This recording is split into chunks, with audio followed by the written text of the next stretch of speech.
Quem está controlando o show a partir de agora é a China. A única solução para a Europa é um acordo comercial com a China. Boa noite! Boa noite de Hong Kong. E boa noite com o melhor chá. Bom, esse aqui não é de Hong Kong, esse é um chá chinês, é um chá além da fronteira. Hong Kong é a zona administrativa especial, mas esse chá vem do norte da China. Ok, começamos com o chá, primeiro de tudo. Bom, aí fica bem mais complicado, porque eu estou em casa, uma das minhas ex-casas, que para mim é sempre uma casa. Eu volto para cá e me sinto em casa. Então, eu falar de Hong Kong de um ponto de vista imparcial é difícil, porque tem uma avalanche de memórias, de experiências, ah, das diversas etapas, períodos em que eu vivia aqui, indo e voltando, geralmente entre aqui e a Tailândia, ou daqui indo para a China e voltando. Ah, e nas últimas vezes onde da Tailândia eu venho para cá sempre. E dessa vez eu vim de Xangai para cá, o que é uma experiência completamente diversa e considerando onde a gente está no momento, essa encruzilhada histórica avassaladora da guerra declarada do novo condutor circense do Império contra a China, essencialmente, disfarçada de uma guerra de tarifas contra o resto do mundo. E todo mundo percebeu desde o começo que essa era uma guerra de tarifas e uma guerra comercial visceral e direta contra a China, chegando até os 245% de tarifas. Todos nós que acompanhamos o universo chinês sabemos que a primeira guerra comercial com a China preparou a China para as próximas guerras comerciais. A primeira guerra comercial foi logo no início de Trump 1.0. Trump subiu ao poder no começo de 2017 e lançou a primeira batelada, tsunami de sanções contra a China, tarifas contra a China em 2018. Houve um blowback enorme. Não adiantou nada, porque a China não só estava preparada, como continuou fazendo o que estava fazendo antes. Ou seja, ampliando o programa Made in China 2025, Made in China 2025, onde a gente está agora, 2025, o planejamento inicial era da China chegar ao top um ou dois, de preferência top absoluto, ou top um, dois e no máximo três em 10 setores high-tech. Hoje eles são os primeiros em 7, breves serão em 8, e nos próximos 2 anos serão nos 10. Isso com as primeiras sanções de Trump 1.0 e agora com o tsunami de tarifas de Trump 2.0. Então, acompanhar tudo isso de perto nessas últimas 2 semanas. Semana passada eu estava em Xangai, essa semana aqui em Hong Kong. O extraordinário de tudo é que você termina tendo uma visão global do ponto de vista da China e de Hong Kong. Hong Kong, como vocês sabem, muitos de vocês devem saber, é um caso extremamente especial. Hong Kong foi retornada à China apenas em 97, como uma região administrativa especial. É o famoso um país, dois sistemas, que deve continuar ainda até o final dos anos 2040, como planejado inicialmente por Deng Xiaoping. Um país, dois sistemas, mas a partir de agora, como a gente está mais ou menos na metade do caminho, nós já passamos da metade do caminho, desde o handover, a volta de Hong Kong à China em 97, depois a volta de Macau em 99. Eu estava aqui nos dois, eu cobri os dois na época. Na época eu ainda escrevia para o Brasil. O handover 97 eu segui para a Gazeta Mercantil e a volta de Macau em 99 eu segui para o Estadão. Quando eu ainda escrevia para o Brasil. Eu parei de escrever para o Brasil há 25 anos, na verdade, há um quarto de século.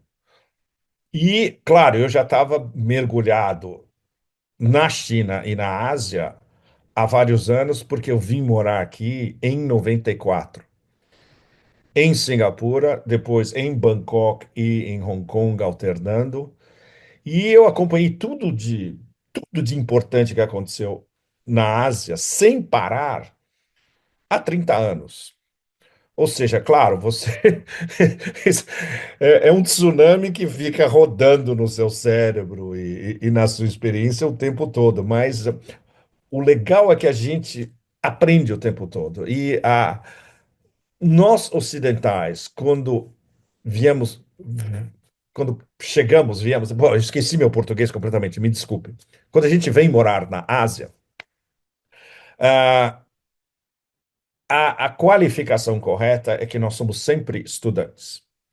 Eu me considero há 30 anos um estudante de Ásia, um peregrino das rotas da seda e das rotas que vão dar na rota da seda, pela Eurásia inteira, atravessando a Eurásia até a Turquia, até a fronteira da Turquia com aquela península da Eurásia chamada Europa, no fundo, e indo e volta da Europa à grande Eurásia, aprendendo. Sem essa qualificação, ninguém no Ocidente pode arguir e ser com a altivez absurda dizer que é um especialista de Ásia, um especialmente especialista de China, como esses palhaços do complexo industrial militar e do complexo de think tanks e de mídia do Beltway, de Washington, Virginia, Maryland e vários em Nova York, eles se dizem especialistas em China. Se eles fossem especialistas em China, especialmente muitos que estão agora em volta de Trump 2.0, eles não estariam investindo em uma guerra comercial contra a maior potência comercial do planeta, do século XXI. E vai continuar a ser. O século XXI, em termos de potência comercial e em termos de império econômico, império, metaforicamente, já é chinês. Ou seja, as cartas estão na mão da China, não estão na mão do condutor circense em Mar-a-Lago ou em New York ou em Washington, D.C.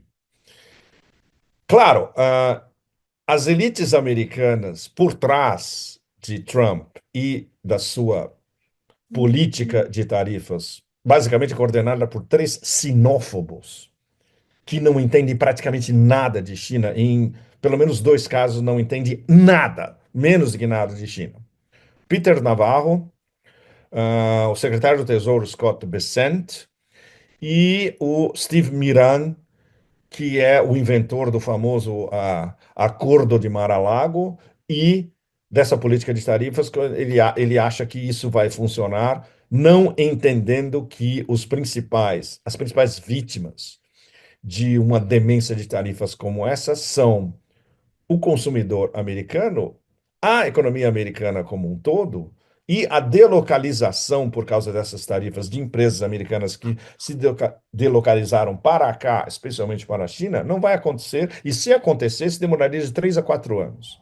Então, esse é digamos, o big picture da história.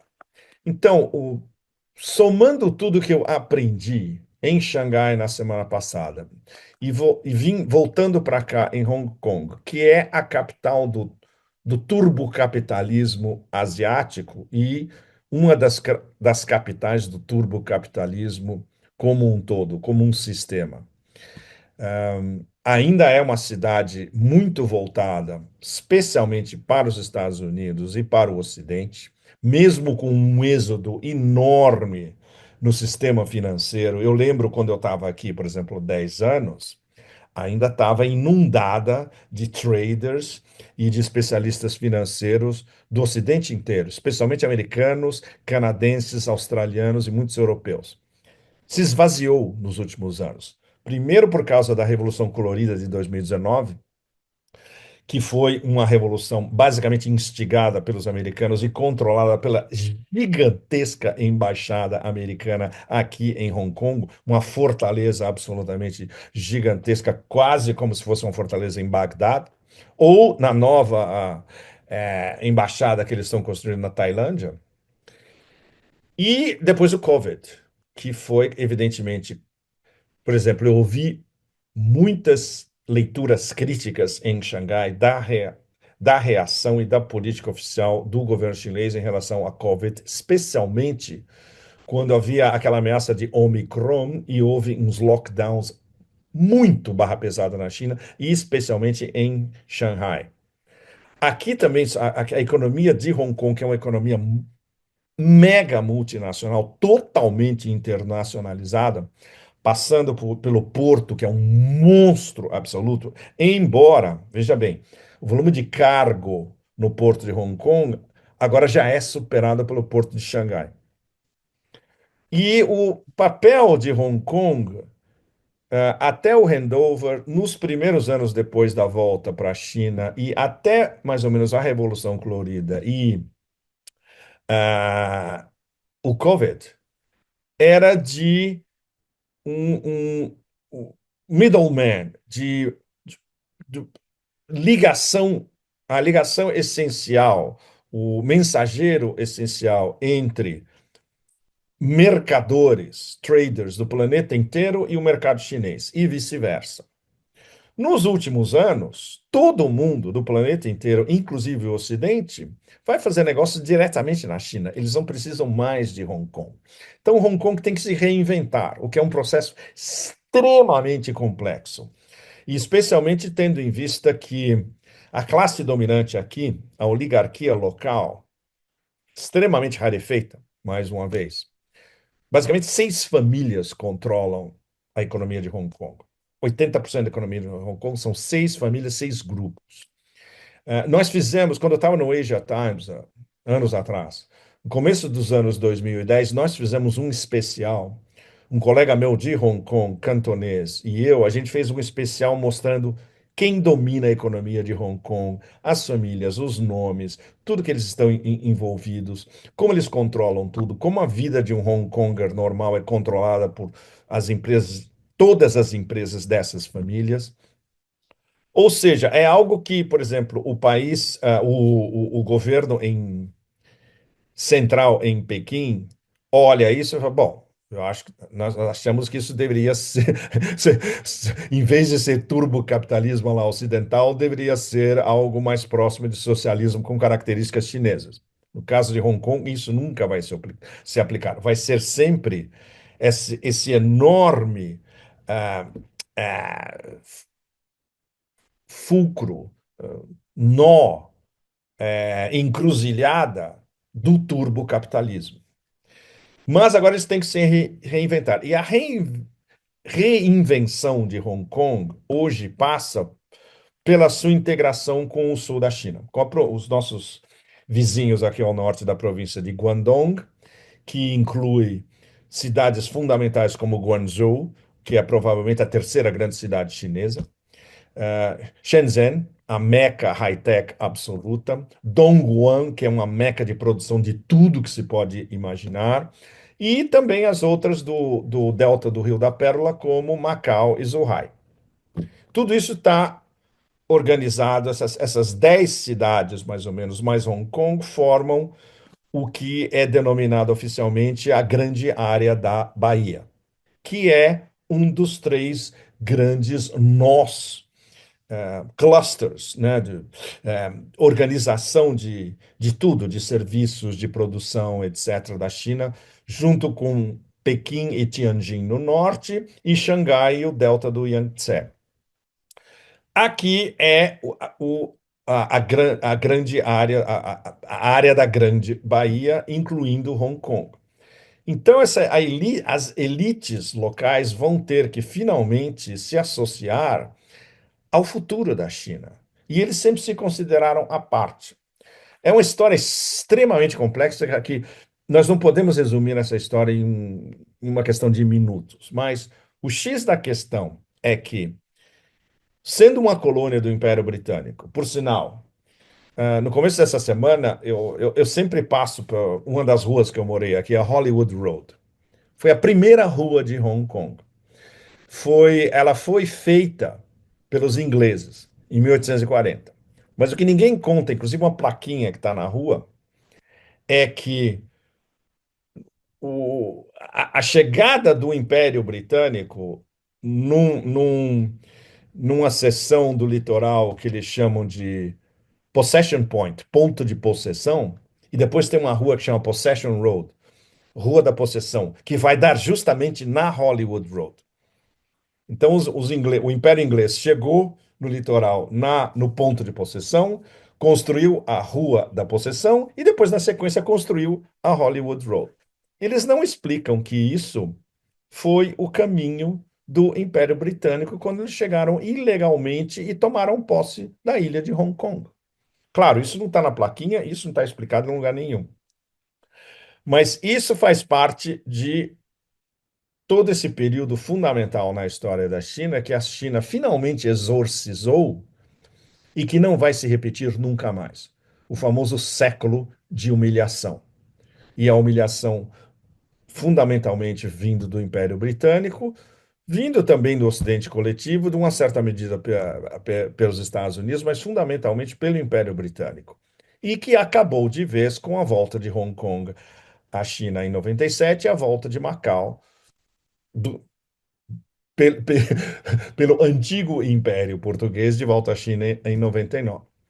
E isso foi algo que foi um choque enorme perceber ao vivo em Xangai, na semana passada, em todos os encontros excepcionais que eu tive o privilégio de participar, que é o consenso entre diplomatas, homens de negócio, os melhores da mídia, como o Guanxia, que é o melhor site de news e de análises da China, nos meios acadêmicos, na Universidade de Fudan especialmente, é de que o século de humilhação foi finalmente superado e que a China não vai ceder a esta intimidação de Trump 2.0, muito pelo contrário. Eles vão reagir e como já estão reagindo vocalmente. A gente pode dizer que é a primeira vez na diplomacia chinesa das últimas décadas, desde o início do milênio, que é uma diplomacia fundamentalmente passiva, começou a ser ativa apenas nos últimos anos, e agora é francamente ativa e desafiadora, refletida em uma das declarações oficiais do Ministério das Relações Exteriores em Pequim, uma linguagem nunca vista vindo do Ministério das Relações Exteriores quando eles disseram diretamente: um bárbaro brandindo tarifas não pode esperar que a China pegue o telefone e fale com ele. Isso foi uma bomba gigantesca, conceitual, e que está forjando agora essa era assertiva da China e refletindo a autoconfiança da China, que agora já é uma grande potência econômica e de comércio, já está se tornando uma grande potência geopolítica, com aliados no mundo inteiro. E não se esqueçam nunca, lembrando Mao Tse-tung, que o poder começa na ponta do canhão. Uma superpotência militar nos próximos anos. Então, você sentir tudo isso em Xangai, no pulso da cidade, andando na cidade, conversando com as pessoas em todos os níveis, nos jantares de business, indo no mundo acadêmico e ouvindo dos melhores analistas, sintonizando os melhores podcasts dos melhores especialistas chineses, tudo, coronéis do Exército de Liberação Popular, os melhores acadêmicos, etc. A gente sente que quem está. Who's running the show, né? Quem está controlando o show a partir de agora? É a China. E eles estão plenamente conscientes disso, apoiando a resposta oficial desde Xi Jinping a todas as instâncias do governo chinês, prestando muita atenção na movimentação diplomática da China com os seus parceiros, especialmente os mais próximos, o pessoal do Sudeste da Ásia. Os 10 da ASEAN, a Associação de Nações do Sudeste da Ásia, presidente Xi Jinping, na semana passada, por exemplo, estava fazendo uma turnê com 3 países do sudeste da Ásia, muito importantes: Malásia, Vietnã e Camboja. Camboja tem investimentos diretos da China enormes. Vietnã, as relações estão cada vez mais próximas de comércio, e a Malásia e a China também, e a Malásia tem o primeiro-ministro Anwar Ibrahim, tem uma relação muito especial, não só com Xi Jinping, como com o presidente Putin também. Ele dividiu o palco com o presidente Putin num dos fóruns na Rússia o ano passado.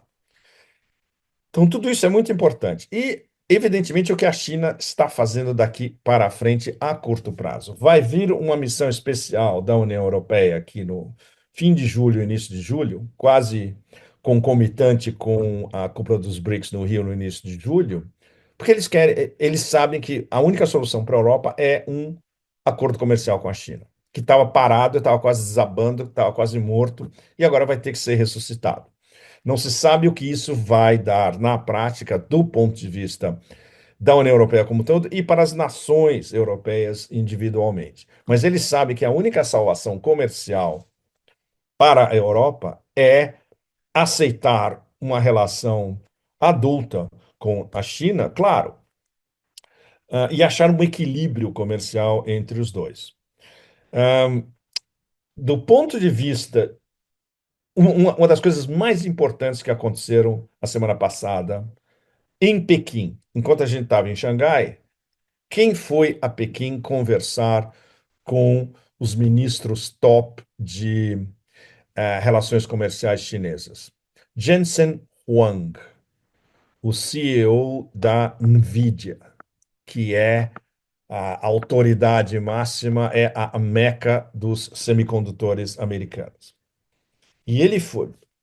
O cara só anda de jaqueta de couro, ah, a sua personalidade é extremamente volátil. Eu estou lendo um livro muito interessante sobre Jensen Huang, onde o principal são as especificações técnicas de como a NVIDIA se tornou esse gigante e chegando à inteligência artificial.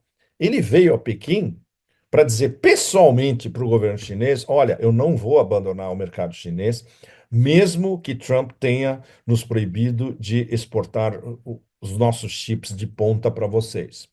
Por que ele fez isso? Muito simples. Tem várias razões.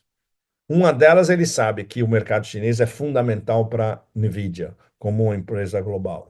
Segundo, ele sabe que mais cedo ou mais tarde, os chineses vão passar por cima da tecnologia da NVIDIA e podem até botar a NVIDIA para escanteio ou quebrar o monopólio da NVIDIA em chips de ponta, digamos.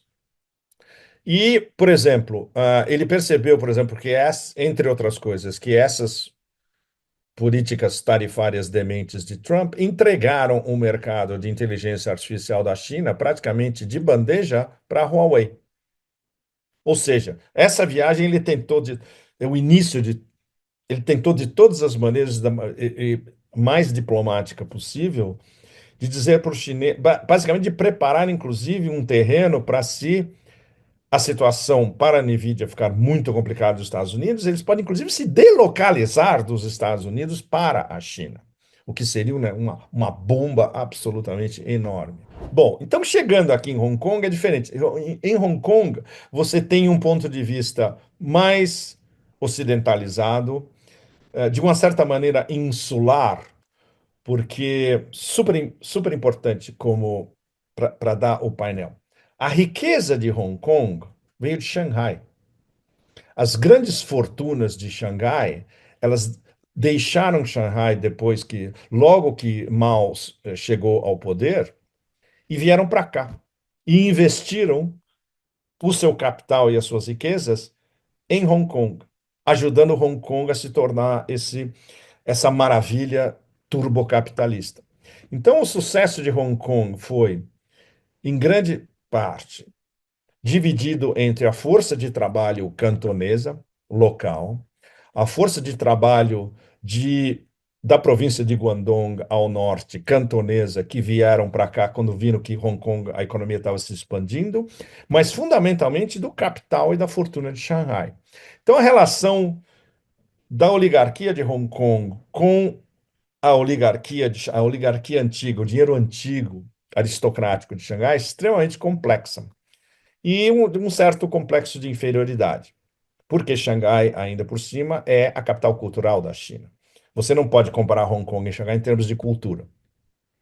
Por exemplo, tudo que você vê aqui nas galerias de arte de Hong Kong é escapou da China de uma maneira ou outra e vem parar aqui. Hoje, por exemplo, eu estava numa galeria de arte absolutamente incrível, pequenininha, mas com peças de cair o queixo.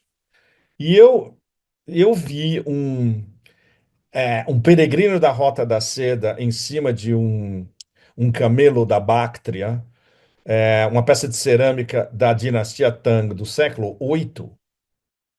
E é um negócio absolutamente inacreditável. Isso só tem em museu na China. Mas, por vias transversas, vem parar nessas galerias de arte de Hong Kong. E aí, o dono da galeria ele me mostrou um catálogo de uma colecionadora chinesa com peças absolutamente inacreditáveis. Ela tem coisas tão incríveis que a Christie's e a Sotheby's fazem rumaria para ir para ela e falar: dá para você. Você não quer vender essa peça? Você não quer fazer uma auction, como diz auction, é um leilão de uma das suas peças, etc. Bom, e, e é uma chinesa, essencialmente, e é uma chinesa de Xangai, mas estabelecida em Hong Kong. Então tem essa relação não conflitual, mas complicada entre Xangai e Hong Kong. Mas agora, o futuro de Hong Kong, especialmente agora com as tarifas, por exemplo, a grande discussão aqui nos últimos dias é como o porto de Hong Kong vai lidar com o problema das tarifas e de todo mundo que vai e vem usando o porto de Hong Kong e as exportações que vão voltar pelo Pacífico, que vão continuar indo pelo Pacífico e como eles vão poder escapar de tudo isso. E as taxas que o governo Trump 2.0 vai botar em cima do próprio porto de Hong Kong. Ao mesmo tempo, olha o que está acontecendo aqui do lado. Há 40 minutos no máximo de high speed rail, trem de alta velocidade. Você toma o trem de alta velocidade aqui, a 5 minutos de onde eu estou, e você chega em Guangzhou, 40 minutos depois, no máximo, com parada em Shenzhen antes, ainda por cima, com high speed rail, trem de alta velocidade. A feira de Cantão, a Canton Fair, que muitos de nós fizemos é, uma brincadeira nesses últimos dias com um vice-presidente americano que chamou. Nós estamos comprando produtos de camponeses na China. Sim, a China era uma sociedade camponesa antes do maoísmo, antes da industrialização e antes do início das reformas por Deng Xiaoping em 78. Não é mais uma sociedade de camponeses. É agora uma sociedade de classe média, uma sociedade de trabalhadores especializados em todos os níveis possíveis e trabalhadores que compõem já uma classe média estável e muitos deles chegando a uma alta classe média estável. É um país de trabalhadores de classe média estabelecidos, não é mais um país de maioria camponesa. Ou seja, o vice-presidente dos Estados Unidos precisa vir à China e entender o que é a China hoje. Não é o caso. Bom, isso se aplica a todos os do Trump 2.0. Bom, o que está acontecendo na Feira de Cantão é algo absolutamente extraordinário. 60 mil produtores, indústrias de manufatura, em todas as áreas, tudo, desde carros elétricos a eletrodomésticos, a produtos de consumo eletrônicos, comida, agricultura, justamente, vestuário, etc. e tal, recebendo compradores virtualmente do planeta inteiro.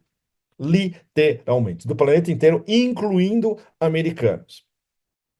Todo o planeta vai à feira de Cantão porque todo o planeta quer continuar comprando produtos manufaturados e tudo que a China fabrica. Made in China significa que ainda é a fábrica do mundo. Tem delocalizações pela Ásia.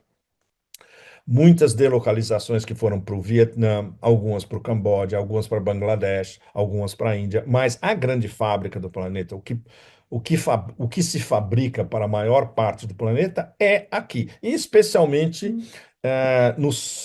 na zona costeira do sudeste da China e na província de Guangdong, aqui ao norte, cujo PIB é maior do que vários países europeus. E vários países europeus juntos.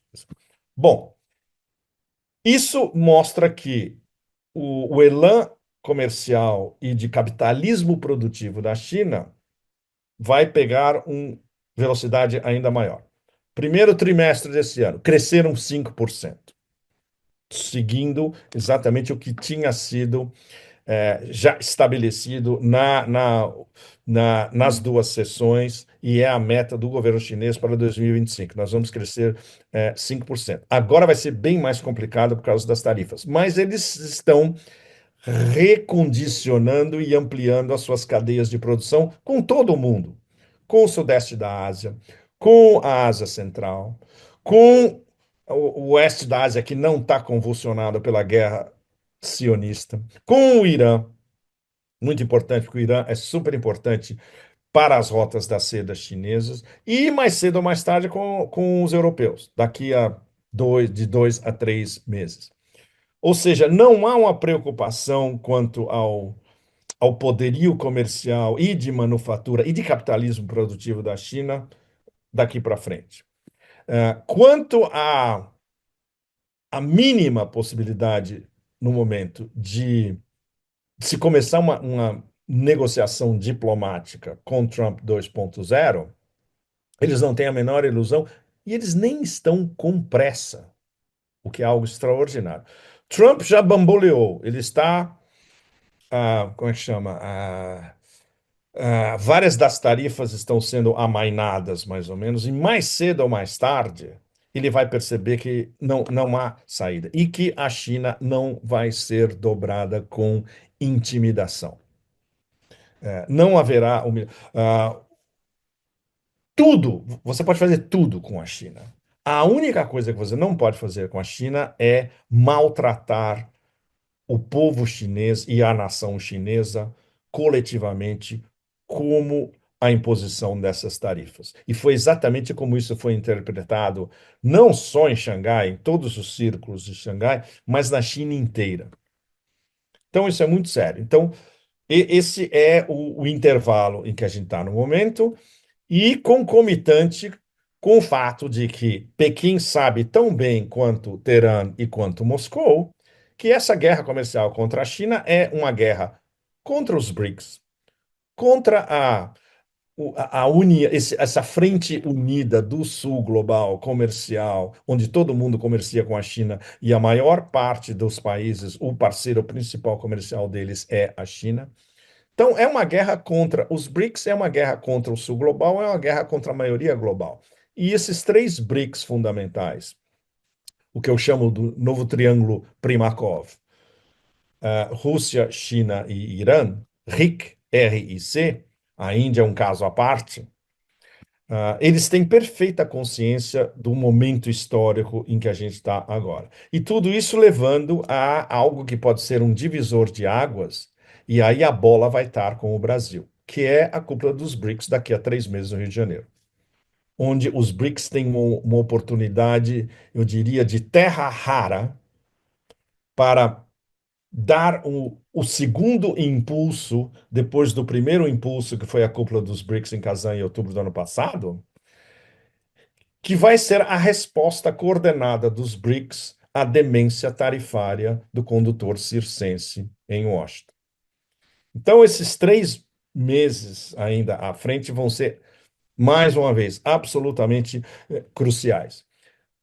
O principal, do ponto de vista de a gente ver como a China está reagindo dentro da China, e essa relação China-Hong Kong, e como Hong Kong já está pensando nos seus próximos passos também, em coalizão com a grande área da Bahia, com esse espectro enorme de cidades da província de Guangdong unidas com Hong Kong, é de que eles vão eles estão chegando a uma etapa subsequente do milagre chinês, e que agora vai ser não um milagre chinês como houve nos anos 90 ou nos anos 2000, mas, na verdade, um realismo não miraculoso de você entender a sua própria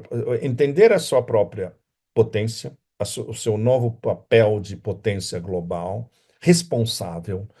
É um tema que gira em Xangai e na China inteira. Nós somos responsáveis, nós somos líderes do Sul Global, nós estamos aliados ao Sul Global e nós temos uma importância fundamental para defender não só a China, mas o Sul Global e um sistema de relações internacionais ah, justo daqui para frente.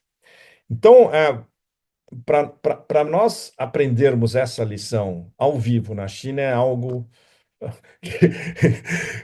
eu imagino aqueles scholars confucionistas imersos nas suas bibliotecas, aprendendo, decifrando textos e aprendendo todo dia, lendo e decifrando e interpretando textos na sua biblioteca. Isso isso é elevado a uma potência intergaláctica. Então, nós temos que nada poderia ser mais auspicioso do que aprender agora com a China como a China está se retornando a ser uma grande potência, tão ou mais importante do que era a dinastia Tang na época. Então, essa é a dinastia Tang do século XXI. Uma China em frente unido com o sul global, querendo um mundo e aplicada em formar e coordenar um mundo justo esse mantra tem significados muito importantes, uma comunidade de destino compartido para todos, um destino compartido pela humanidade como um todo, que seria a contribuição chinesa para o pós-capitalismo. Então, será que eles vão ser capazes de virar as relações internacionais nesses termos? Conceitualmente, isso é, na verdade, uma experiência quase intergaláctica. Mas todos nós do Sul Global esperamos que isso possa acontecer. Bom, então eu termino nesse clima auspicioso, bastante chinês, daqui de Hong Kong, ah, do lado da máquina do turbocapitalismo ainda rodando. Muito obrigado a vocês. 100 mil inscritos nesse canal. Esse canal é um serviço de utilidade pública, vai continuar sendo um serviço de utilidade pública. E até a semana que vem, vocês ainda não sabem da onde, nem eu tampouco. Então, tchau para vocês todos. Grande abraço. Tchau, tchau.